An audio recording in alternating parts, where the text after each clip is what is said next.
If you're a fan of Halloween, you're in luck, because this is Halloween, you get a new movie. If you're a fan of the sequels, not so much, as they technically no longer exist. So, bye bye. Sorry. Hello YouTube, Ash here, and welcome to another episode of Special Talks. On today's episode, I am doing another retro review, and this time I'm reviewing Halloween. So, released in 1978. Yes, I seem to be going back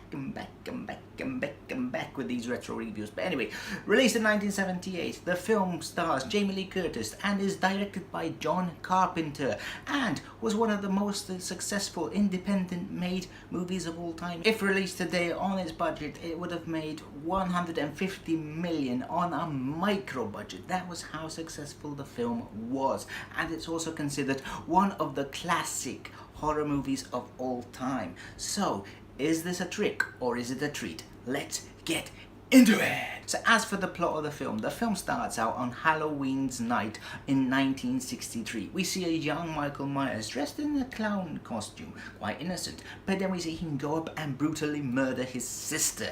Wow, wow, wow, wow. Yeah, kind of psycho style.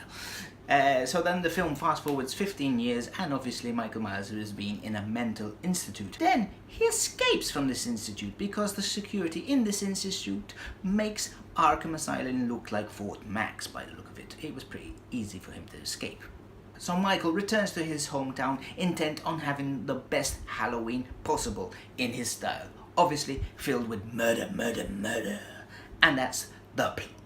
So before I get into what I liked and what I didn't like, I have to be honest, I had never seen this film. I had heard, Halloween's a classic, Halloween's great, all these sequels. I think I might have saw one of the sequels, but I've never seen the original. But seeing as the new movie is coming out shortly, I thought I have to see this film, especially since it's basically said goodbye to all the crappy sequels, and it's just going to be a proper sequel to this one. And I must admit, I was entertained by this movie. So let's get into what I like. So first up, the opening shot is amazing. You're seeing everything from Michael Myers' point of view, out of his eyesight, and you see the murder of his sister and like that, and then you finally see later on that it's a little boy in a clown's costume.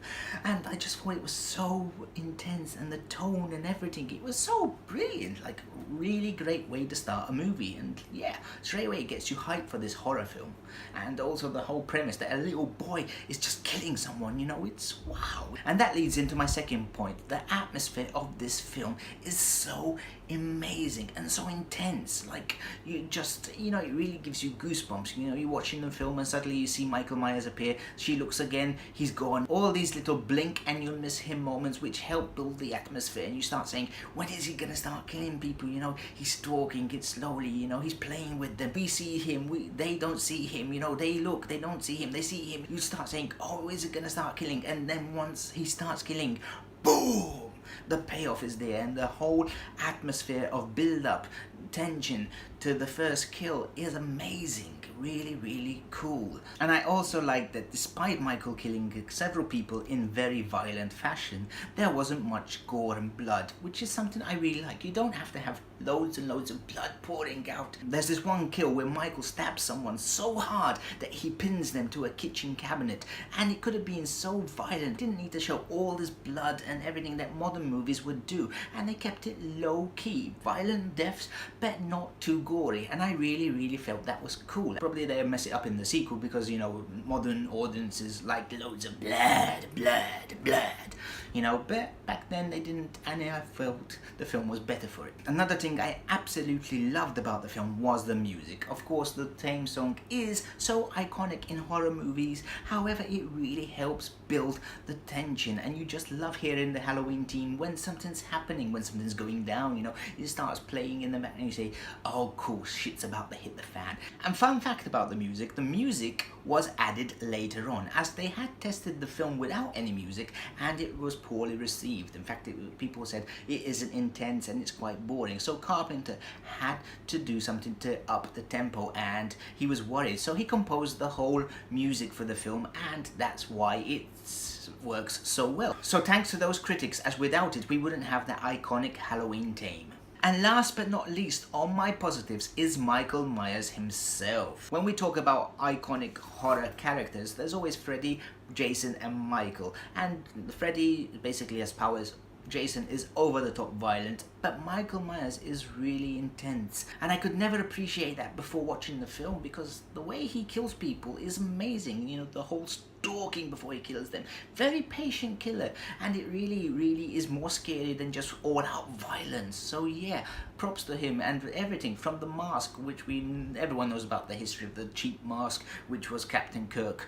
But yeah, everything fits really well. He's just the ultimate killer and very scary. Definitely, in my opinion, right now, scarier than those two. Definitely. Whoa, scary.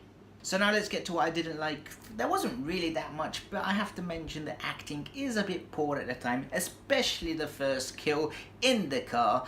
The acting is really bad. The whole face movement and that.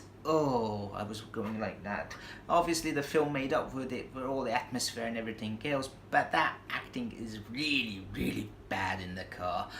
Yeah, and the rest of the acting is okay. Jamie Lee Curtis, which was a feature film debut, she does a good job, you know. So, but it was just a bit of the acting, and especially that car bit, that was really bad. And another thing is that maybe the film is kinda too slow at points, and maybe a slow burn. I didn't mind it. I actually like films that start slow as long as the payoff is good, and this film definitely has a good payoff. However, modern moviegoers who are used to hyperactive shocks and scares might find it a bit too slow. I didn't. I enjoyed it. So in conclusion, I will give Halloween 1978 a 4 out of a 5.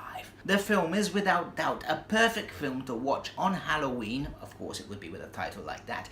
And it's just a very scary film. Michael Myers without doubt is an iconic horror character, and you need to watch this to appreciate how scary he is. Everything works in the film. The music, the atmosphere, the kills, you know, it's just simply a true horror classic. So that's it for today. If you like this video, please hit that like button and let me know in the comments which is your favorite movie to watch on Halloween. Is it Halloween or is it something else? Let me know in the comments below. And I want to thank you all for watching this video. I've been Ash. If you want to follow me on social media, please do. I have Twitter, I have Instagram, so follow away. And if you want to see more of my videos, please click that subscribe button and tick the notification bell. I do 1 to 2 videos every week, and I will see you next time. Bye bye.